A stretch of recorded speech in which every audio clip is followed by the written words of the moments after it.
Welcome back to Sledgehammer Horror, guys. I am Ken Sledge, and let's talk horror. Now, today I'm joined by the amazing Evan. Evan, how you doing today, man? I'm great, man. Thanks so much for having me on. How you doing? I'm doing great, and this is such an honor to have you here. But Evan, before we talk about why you're here, I would like for the people that don't know you to get to know you a little bit.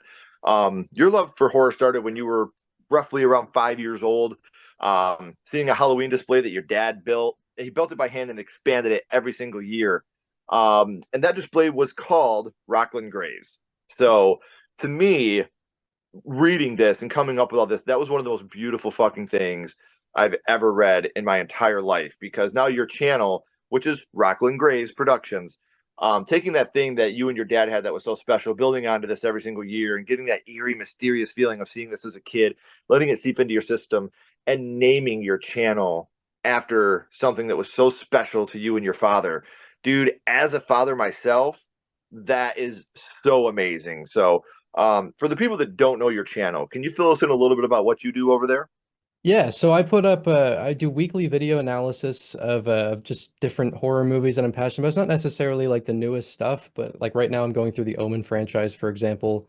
I did Sinister recently, working on Hereditary, but it's just like in-depth video essays on horror movies that I'm passionate about or want to talk about or think could make an interesting video, basically. Right. Yeah. And, obviously being on YouTube, doing things like that, it can be kind of a headache sometimes. But when you first get that start and you start really going and you start to pick up speed, it's such a great, amazing feeling. So, what gave you the desire and the push to actually start the channel? So, I mean, I've always been like a huge horror nerd, obviously, like you understand that. Hmm. And I found that I I often wanted to talk about the little intricacies of film that made something work or not work a lot more than the people around me probably wanted to hear about it. So I Hmm. needed an outlet where I could basically vent. Like I started this channel when Halloween Kills was coming out because I couldn't stop thinking about that movie. Because 2018 was I loved that movie and I was so excited for Kills and I was like I need to just vent about this. So I started up a channel and Rockland Graves was a pretty easy channel name to come up with, obviously because of the display. And at first it was, I would put up a video every couple months, but right now I've got a system going that's letting me get videos out once a week, which is I'm really enjoying it. Dude, and like I said, that work ethic to keep pumping out videos every week, it's definitely a drain, man. But I'm really proud of you. You're doing a great job. And uh, for you guys to check out the channel, you don't have to go far because not only do I have the channel link down in the description, I have all of Evan's social media links as well. So make sure you're subscribing to the YouTube. Make sure you're following him on social media so you can become a part of the Rockland Graves family yourself. So yeah, Halloween 2018, Halloween Kills, Halloween movies that you love, you Mhm. wouldn't have a love for those, and you wouldn't be doing a channel based on horror if horror didn't start for you somewhere. So now, Evan, I would like to go back to the past and Mhm. talk about what it was that got you started in the horror genre, your first horror movie. Yeah. And Evan, the first horror movie you watched was? Paranormal Activity. Yeah, the I think it was 2007 did that come out? Yep. Yeah, so Paranormal Activity was the first one that I saw, and which is probably why I have a bit of a soft spot for found footage horror movies to this day. But I remember renting that. There was a little video rental store that wasn't too far from my house. It's closed now. It wasn't a chain or anything. It was just a small little place. And I remember renting Paranormal Activity and opening the case, and the disc was just this gray on gray, just very simple thing. But there was something so special. I can remember opening that for the first time, being like, "Oh, this is like legit. Like this ain't Goosebumps. This Right, is man. yeah." And I mean, I went home and I like even when it wasn't something scary going on, there was something about knowing that I was watching a horror movie that was still getting under my skin, and the impact that that movie and really that franchise for a while left on me was quite substantial, and that was the thing that kicked off my love for the genre. Yeah. And what I love about Paranormal Activity, and I've talked about this before, I think to this day, Paranormal Activity had the best trailer of all time. The trailer for Paranormal Activity was literally people screaming in a movie theater. Like that's all it was. Right. And it was Yeah. like, oh, what are they watching? Come find out and watch Paranormal. They didn't give nothing away, Yeah. nothing. And that to me was one of the best trailers of all time because it got you excited, but you had no idea for what. You had Yeah. no idea what you Yeah. were in store for when you watched that trailer. So I have a big appreciation for Paranormal Activity just for that thing alone. So, we know that you were young the first time you had seen Paranormal Activity, rented it from the video store. Good for Mhm. you. Do you remember who you were with when you watched it for the first time? Yeah, I think I was with my brother and both of my parents. I think we all watched it because obviously my dad was huge horror nut. Mhm. His dad used to read him or didn't wasn't reading, but he would like give him ghost stories before bed instead of bedtime stories and get him up in the That's middle of the sick. night to watch Frankenstein when it was on at like 3 in the morning. So he was just like he grew up on this shit. So anytime we were watching a new horror movie, especially when we were younger, he was always there because he's like, I want to see it too. Right, right. Yeah. And parenting at its best, man. Let your kids watch Hell yeah. horror, but educate them on the Yeah. difference between fantasy and reality. That's how I feel like a lot of us horror people are so grounded in reality because we learned at a young age what the difference was between, you can't do this in real life. You can hurt people. Like that's why I feel like horror kids are the most grounded in reality because we're educated on the fact of what is right and wrong. Um, Now, Paranormal Activity is a movie that is very divisive. People love it, people hate it. But which scene was it that affected you the most from Paranormal Activity? I remember right at the ending scene, there's a lot of moments in that movie where it's not really anything that you're seeing. A lot of it was the sound design that really freaked me out. And I Mm-hmm. can remember right at the end of the movie, after you hear Katie screaming downstairs and Mika runs down, and then you hear some shit going on. And then you can hear these really heavy, powerful footsteps coming up the stairs.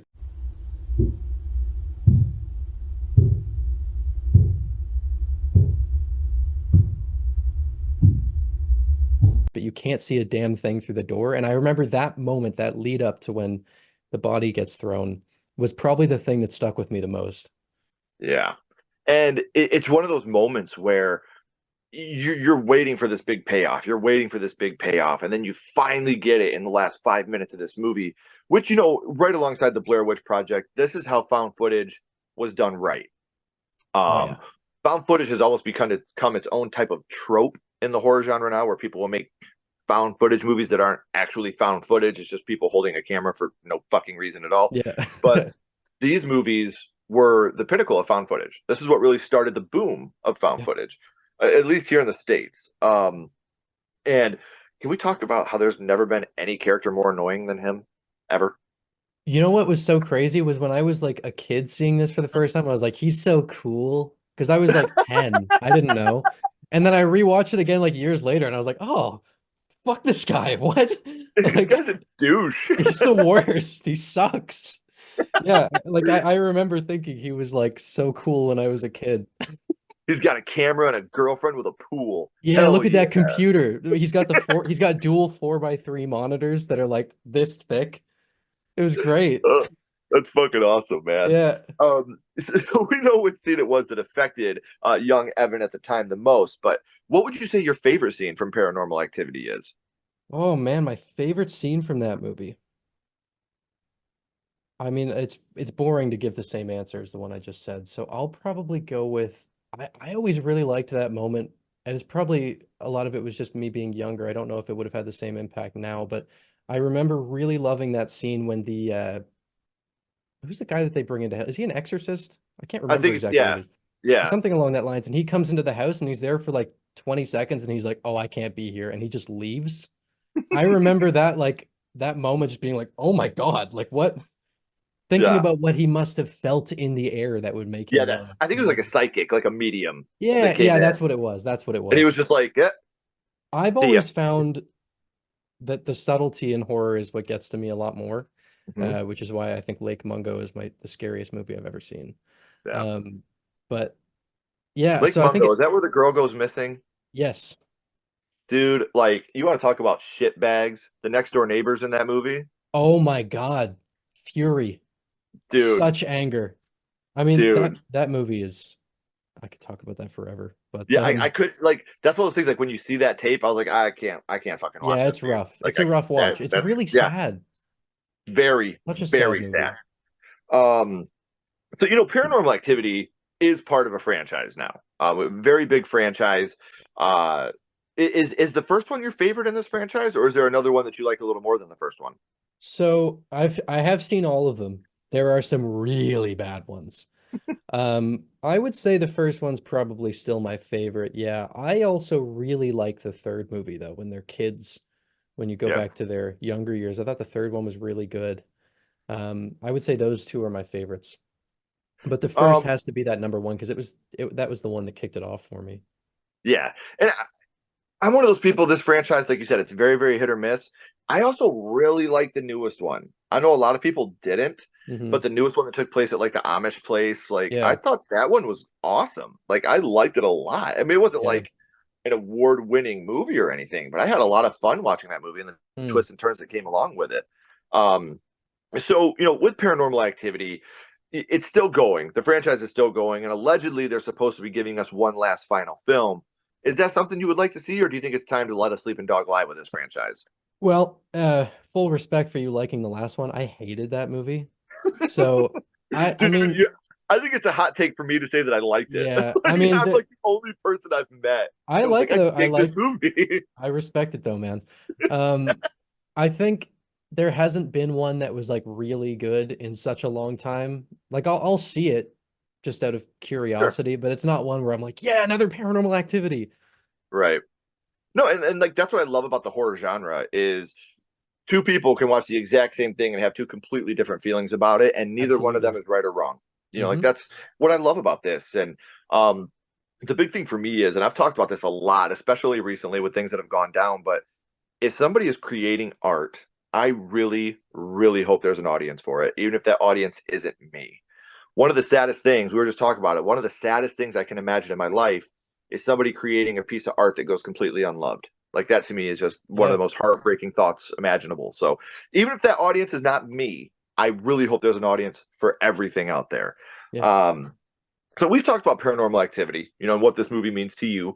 But here for a second, my little buddy Ghostface is here, and he has a question for you. Okay. What's your favorite scary movie, Evan? What is your favorite horror movie of all time? So, I mean, obviously you probably know that's a really difficult question to answer. That's why I Um, never tell anyone I'm asking it. yeah, yeah, yeah. Um, it's tough. There are two that come to mind immediately.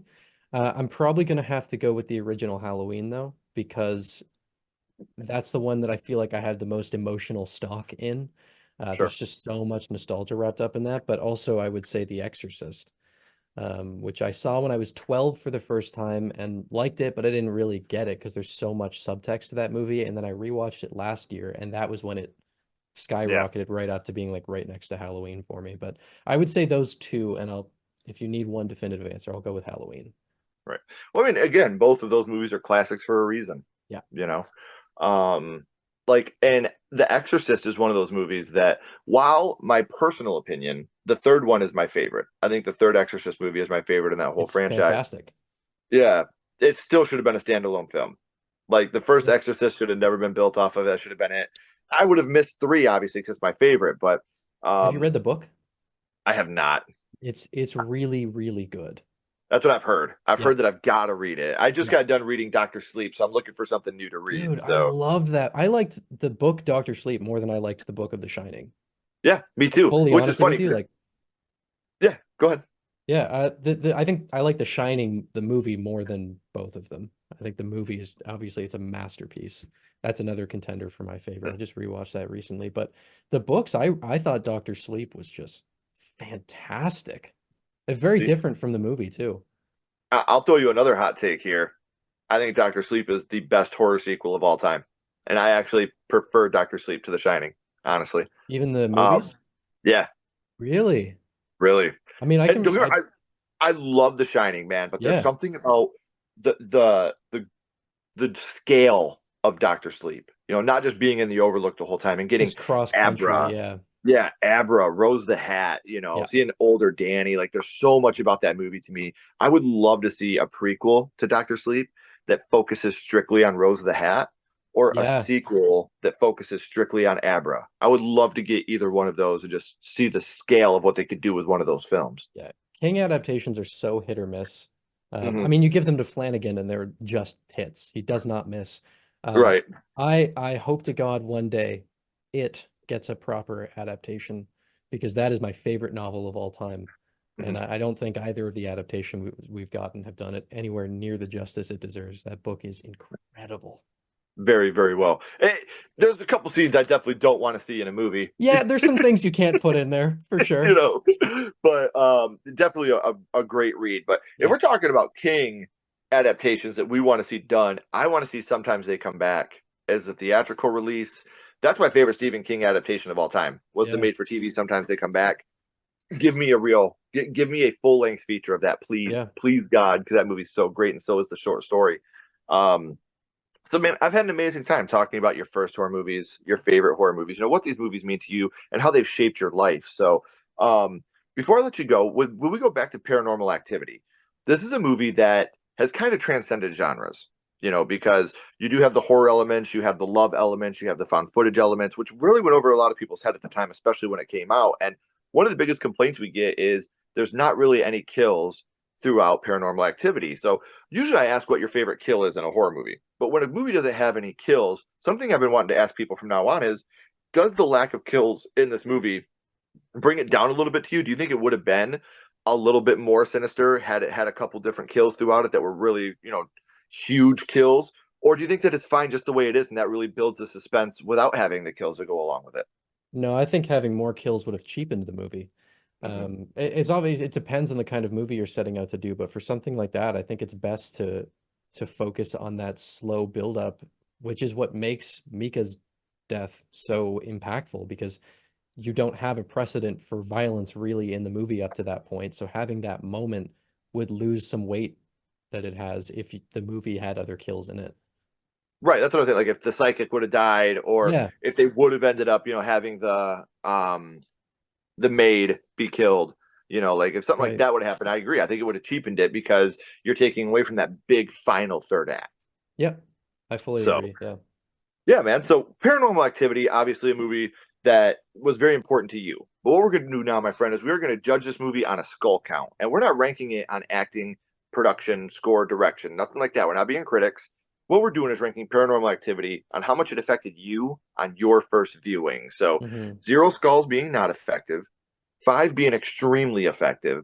You can use half and quarter skulls anywhere in the middle. Yeah. Evan, what would your ranking of Paranormal Activity be? I mean, impact wise, is an easy five. Mm-hmm. Which is interesting because it's not one that I've rewatched a ton, and I don't know if I would enjoy it as much on rewatches. But in terms of how much it affected me and propelled me further into the genre, I mean, I lost sleep over that movie. I was obsessed. I rented it like 10 times one year. Like I would just keep going back to this video store and getting the same disc over and over again. Like that was such a huge thing for me. So yeah, easy five. Yeah. And again, it's one of those things where such a divisive movie, they even tried to do something like that last year with Skinamarink, and it became the same type of divisive. Either people really loved it or they really hated it. And when you have these genre bending movies that really speak to persons individually, which I think is great, that's how it should be. Yeah. I love when we have the divisiveness as long as people can stay respectful. Yeah. Um, I'm not a fan of Trick or Treat. I have people attack me for that. I think it's overrated. Okay. Well made film. I think the film is well made. I think the acting's great. Score Hmm. is fantastic. Direction is perfect. I just don't see the love for it. It's Okay. just a good film for me. It's not the be all end all of Halloween films. That's one of two movies I watch every Halloween night. Ash, we do too, because Yeah. Ash and my girls, they Yeah. love that movie. Yep. So we watch Trick or Treat every Halloween. The Mhm. way I look at it, I got to put up with Trick or Treat for them, and they have to put up with Creep Show for me on Father's Day, so I can go, "Where's Hey, my cake?" I Like love Creepshow. No, like fair definitely no trade off there. disrespect. One Yeah. one anthology for another, man. So Absolutely. Yeah. I know I said it at the beginning, guys, but we're at the end of the third act. The credits are about to roll and the curtain's about to drop. But before that happens, make sure you're subscribing to Rocklin Graves Productions. That's down in the description, as well as follow Evan on social media so you can stay up to date on all the amazing things he has coming up for us in the future. Evan, please don't go anywhere, my friend. I got a couple more questions for you. Everyone else, if you haven't already, please like and subscribe. It really does help to build the channel more than you know. And follow Sledgehammer Horror on social media. Our links are down in the description as well. But until next time, keep talking horror, stay what you are, and we'll see you guys soon.